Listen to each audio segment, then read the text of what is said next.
अब तो यह आए दिन का ही किस्सा हो गया है। आज मायके में ए प्रोग्राम है, आज मायके में ओ प्रोग्राम है। और बेटी भी ऐसी है कि मुंह उठाकर सीधे मायके रवाना हो जाती है। एक बार मना भी नहीं करती कि मम्मी मैं मायके नहीं आऊंगी। सासू माँ मोहिनी जी लगातार बड़बड़ा रही थी। अरे इतना भी क्या मोह रखना, बेटी ब्याह दी तो अब ससुराल की हो गई, पर फिर भी छोटे छोटे कामों में बस बुला लेते हैं। आज भाई के बेटे का बर्थडे है तो आज मामी जी के घर में प्रोग्राम है, आज बुआ के यहाँ जाना है तो आज कुछ और बेटी भी ऐसी जो मुंह उठाए चली जाती है। ननद अमृता भी अपनी मम्मी की हाँ में हाँ मिलाते हुए बोली, जो कि खुद अभी अपने मायके आई हुई थी। अरे इतनी समझदारी तो उसे खुद में होनी चाहिए। ससुराल पहले है या मायका? ससुराल को घर नहीं सराय समझ रखा है। खाओ पियो यहाँ का और गुड़ गाओ अपने मायके की। आखिर इसके मम्मी पापा से ही बात करनी पड़ेगी। हाँ मम्मी जरूर करना, भला ये कोई बात होती है? अब तो भाभी इस घर की बहू बन चुकी है, लेकिन जब देखो मायके में टिकी रहती हैं। अच्छा लगता है क्या बहू के होते हुए सास घर का काम कर रही है? देवर सागर ने भी कहा, अब देखो ना मम्मी, कब से चाय पकौड़े की तलब हो रही है, लेकिन भाभी यहाँ है नहीं, अब कौन बनाएगा ये सब? इसलिए मैं तो कुछ कह भी नहीं रही हूँ। ससुराल में तो खुद ही बनाना पड़ता है, लेकिन मायके की चीजों की तो बात ही कुछ और है। अमृता ने कहा, अरे तो क्यों अपनी इच्छा को मारती है? ओ भी अपनी भाभी के पीछे। अभी तो तेरी माँ बैठी है, ओ तेरी इच्छा पूरी करेगी, तो क्यों फिक्र करती है? मैं अभी गर्मा गर्म चाय पकौड़ी बना कर लाती हूँ, कहकर मोहिनी जी ने अपनी बात को विराम दिया और रसोई में आ गई और सबके लिए चाय पकौड़ी बनाने लगी, जबकि सागर और अमृता बाहर बैठकर चाय पकौड़े का इंतजार कर रहे थे। मोहिनी जी के 3 बच्चे थे, समर, अमृता और सागर। समर बड़ा बेटा था, लेकिन शादी पहले अमृता की गई थी।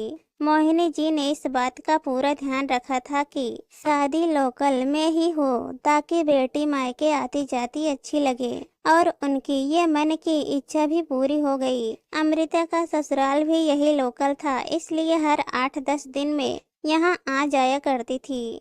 अमृता की शादी के 5 महीने बाद समर की शादी आकांक्षा से हुई थी। आकांक्षा एक संयुक्त परिवार की बेटी थी, मायका भी लोकल ही था, इसलिए हर छोटे मोटे फंक्शन में उसके मायके वाले उसे बुला लेते थे। पर आकांक्षा अपनी 7 महीने की शादी में कभी भी रुकने के लिए वहाँ नहीं गई। वो अपना काम पूरा करके ही जाती थी और 2-3 घंटे रुक कर वापस आ जाती थी, ताकि कोई परेशानी ना हो।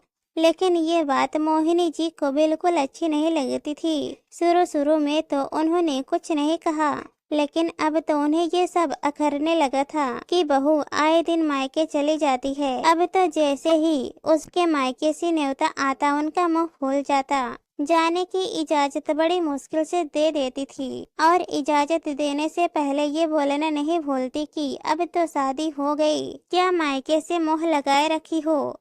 बार बार मायके जाना अच्छा लगता है क्या? लेकिन समर उनकी बड़बड़ाहट के बावजूद भी खुद आकांक्षा को उसके मायके छोड़ता हुआ ऑफिस जाता था, तो ये देखकर वो ज्यादा कुछ कह नहीं पाती। आखिर बेटे के सामने क्यों बुरा बनना? वैसे भी आकांक्षा अपने आप ही 3-4 घंटे के बाद कैब करके समय पर लौट आती थी, और अगर शाम को जाना होता था तो वो खुद ही कैब करके मायके चली जाती थी, और फिर समर उसे लौटते समय ले आता था। खैर अभी वो लोग बैठकर चाय पकौड़े का नाश्ता कर ही रहे थे कि इतने में आकांक्षा अपने मायके से आ गई। उसे उसका छोटा भाई राजीव छोड़ने के लिए आया था, जो उस समय अपने किसी दोस्त के घर जा रहा था। क्योंकि आकांक्षा का ससुराल रास्ते में ही था, तो ओ उसे छोड़ने चला आया। उसने अंदर आते ही सबको नमस्ते किया। उसे देखकर मोहिनी जी ने कहा, आज क्या बात है, तुम अपनी बहन को छोड़ने आ गए? नहीं तो हर बार तो मेरे बेटे की ड्यूटी लगती है इसे लाने ले जाने की। अब जब मायका पास में हो तो यही सब चलता रहता है। उनकी बात सुनकर राजीव झेप गया। आखिर इस बात का क्या जवाब दे? उसने आकांक्षा की तरफ देखा तो इतने में सागर ने कहा, सच है भाई, मैंने तो ये तमाशे देखकर डिसाइड कर लिया है कि मैं तो शादी लोकल में करूँगा ही नहीं, बेबी बाहर से ही ले आऊँगा।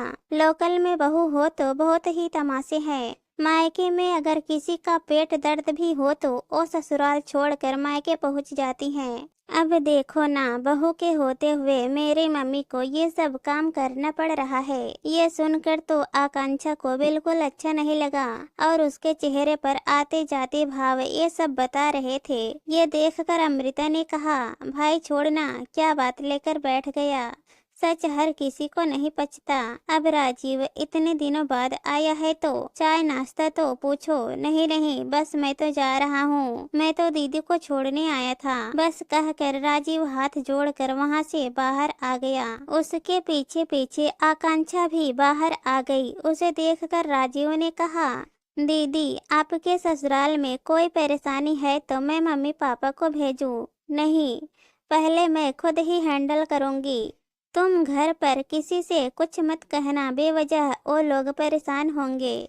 उसने राजीव से कहा और उसे विदा कर अंदर आ गई। अभी अंदर आई ही थी कि अमृता ने मोहिनी जी से कहा, वाह मम्मी, आज तो अच्छा ट्रेलर दिखा दिया, और कहकर जोर से हंस पड़ी। उसके साथ साथ मोहिनी जी और सागर भी हंस पड़े।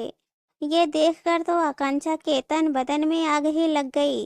यही चलता रहा तो आगे इसके माँ बाप को भी बुलाना पड़ेगा। आखिर डरती हूँ क्या मैं किसी से? बेटियों को शादी के बाद मायके का मोह छोड़ देना चाहिए, लेकिन ये आजकल की बहुओं को समझ में कहाँ आता है।